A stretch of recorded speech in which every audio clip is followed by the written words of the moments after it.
Welcome to the Solemn YuGiOh channel where we discuss everything collecting and investing in YuGiOh. Today we have another market watch. We're just going over some interesting sales that have been happening for some major YuGiOh cards, or maybe niche cards sometimes, just anything I noticed that I have been watching. Now some people have been asking where is the video on the PWCC auctions, and as always the answer is the same. We wait until we get the updated archive in which we see which cards were actually paid for. It's one thing to say, oh, this PSA 10 LOB Blue Eyes now sold for 52 or 55 or whatever, but if it then isn't paid for, that sale is absolutely meaningless. So we're waiting for that update and then we cover the results. Overall, there wasn't anything super surprising in that PWCC batch in my opinion. It's basically the trends that we have already been talking about on this channel for a long time. The wavy LOB 10 went for something in the 50k range, is that right? It wasn't super strong or anything like that, but it also wasn't ridiculously weak either. It was wavy, so at a premium, and basically it went over the price that everyone agreed was the price. You know, everyone thought before the whole, oh, it's 85,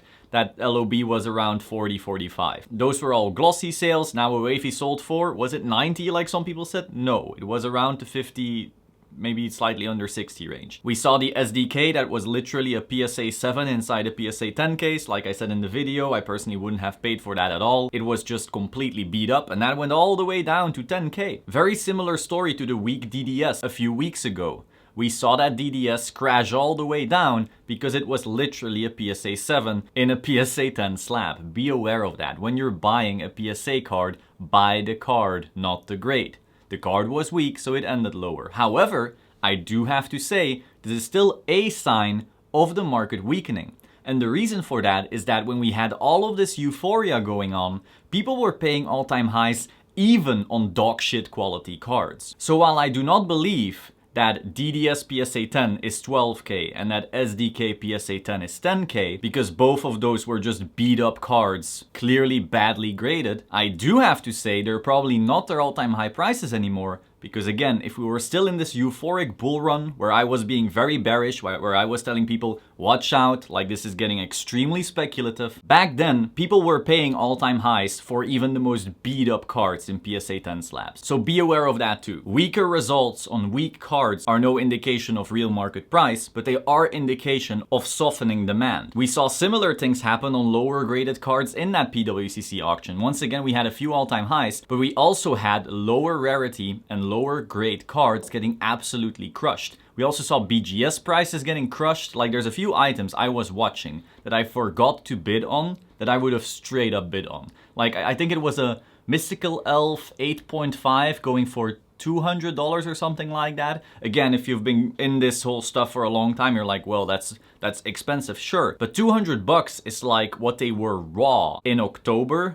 So like, pick your battles wisely. I feel a lot of BGS slabs are getting crushed right now when the cards inside are still just really solid quality. Regardless, let's get into some actual prices now. First of all, we had an Alligator Sword from WP11 sell for $679. That's quite high for that card. We saw it listed for $700 a few times, but I didn't actually ever see it sell for that. So that's interesting. We had a Celtic Guardian BGS 10 sell for $8,000 apparently on May 12th. We saw a Dark Magician Girl Dungeon Dice Monsters promo, and I really like this card. PSA 10 sell for $4,000. Now I will say, I've been hunting for a minty one of this for a long time. I check eBay once in a while. 99.999% of the time, when this card or the other promos, because the Dungeon Dice Monsters game promo from Dark Magician Girl actually has 3 different ones, they're all beat up consistently. These have like straight edges like sports cards have, and that just means they have been dinged into a table, chewed on by a dog. They're all destroyed. The pictures are also all very blurry, but you can usually make it out. So a PSA 10 of this for 4,000, okay, it's very high. Knowing what I know about the condition of these cards, it's still relatively hard to get. And it's Dark Magician Girl. Dark Magician Girl will forever get all the simps hot and that way sell for higher prices. Then we had a PSA 10, a first edition, a Dark Magician from Starter Deck Yugi for $6,700. I'm not sure if this is an all-time high. It might not be, or maybe it is, but I still figure it's an important card, so we have a good indicator of where the market is at. Then next up we had a Dark Paladin PSA 10 first edition corrected art go for $15,000 apparently. What I find interesting here is that I know for a fact there's people trying to sell this for way less and being unable to. Either the buyer was someone who doesn't have Instagram or something fishy is going on. I know this card has a lot of hype, you know, it has an interesting story, it is very iconic, but when this sells for 15k here and then on Instagram people can't get rid of it for 13, I'm like,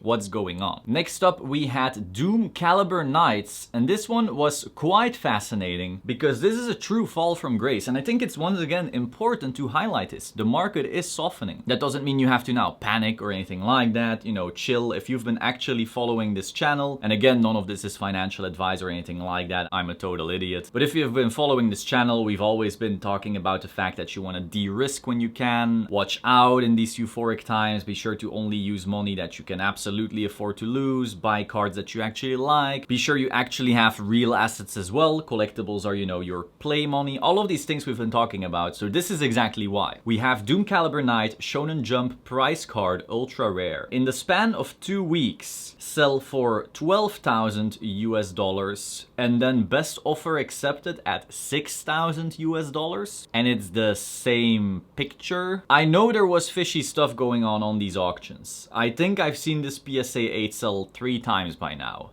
I don't know what's going on. I don't know the story. If you know the story, let me know in the comments down below. I heard people saying that there was a bunch of shill bidding and relisting and shill bidding and stuff like that, but I don't know. I don't know the scoop. This has just been a very, very weird thing going on with this card. Next up, and this is again where I want to talk about that K-shaped recovery that we have been talking about on this channel before.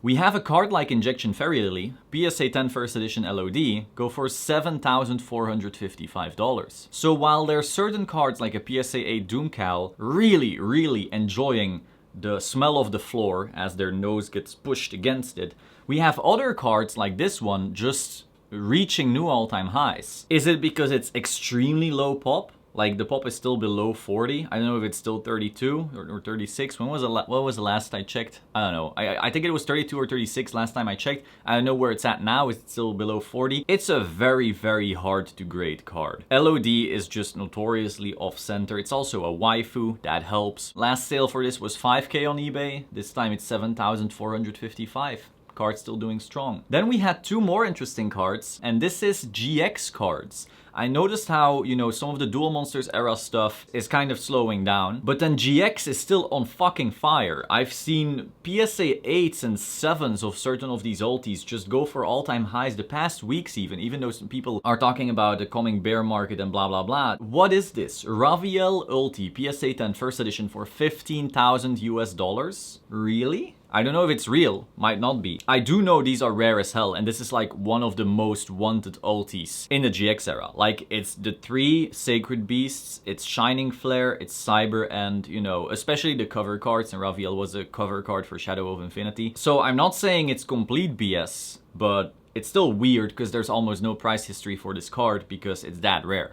There's just barely any PSA 10s of this out there. And then similarly, we have a Shining Flare Wingman, sell for $15,000. Again, an ulti PSA 10 first edition. Once again, this is, you know, the card of GX together with Cyber End, I want to say. This is your protagonist's ace. And again, I kind of want Flame Wingman to be the protagonist's ace because you saw him use that 20,000 times and this one only came up like 10 times or so, I don't know. But Flame Wingman wasn't on the box, and you also had the weird upper deck thing with the silver stamp that kind of ruined its reputation. So I get it, but from an anime perspective, I don't. Regardless, 15k. And I think I know of a private sale even for higher. So this one might actually be, you know, more believable than the Raviel. These GX cards are just still on fire. Finally, we had a Morphing Jar Tournament Pack 2 PSA 10 and for 8,600. And this is interesting because the last PSA 10 Tournament Pack 2 Morphing Jar actually sold for 15,000. So that's almost half. That's a big drop. Now I do have to say it's very hard to draw a market price when you only have, you know, 3 sales over a year. But you still want to keep it in mind, you know, if you saw last sale at 15k and now here you have 43 bits and it barely broke 86, you can't just say, oh, that means market price is 12. Like, no, there was no one else, at that time at least, willing or able to pay the 8.6. So yeah, overall, very interesting times. I think these times are going to define what's actually the cards that people want to collect and which cards are being bought purely to speculate. And I think that valley between those two is gonna grow and grow and grow. And I don't necessarily know what's gonna win. If you believe certain people, they say, oh, LOB is the set and the grails, and that thing is just gonna keep performing and fuck everything else. But then there's other people who are saying, well, there's these certain GX ultis that are just way harder to find than anything LOB. But again, they don't have the same anime power because not everyone grew up on them. Then you have these TP packs that are more rare, more scarce than LOB and so forth, but a lot of them just, you know, were never in the anime or were in the anime for one episode. Most kids never really cared. So the only collectors you're really talking to on those, like a TP or some of the lesser known prize cards, is the people that are really in the Yu-Gi-Oh market. That's a much smaller segment than people who are just aware of Yu-Gi-Oh and like that from their childhood. So it's very interesting how it's gonna play out. I think the fundamentals that we've been discussing on this channel are gonna stay the most important thing ever to navigate what's going on here. But again, I am looking forward to certain prices softening, and I am looking forward to making certain buys. I'm still waiting. I don't think now is the time for me. And I'm not telling you to buy the dip, because again, this is super speculative stuff. But I do think that there's still plenty of potential in a lot of cards in Yu-Gi-Oh! And also in Pokemon, by the way. It's just that it's gonna be that 5%, that top percent that we've been talking about on this channel. The cards that CEO Bobby wants, and not just little Jimmy. If you've been missing videos on this channel, go check the old ones if you haven't yet. There's some really important stuff there. Hope you found this interesting. Be sure to like, comment, subscribe, and I will see you soon. Ciao.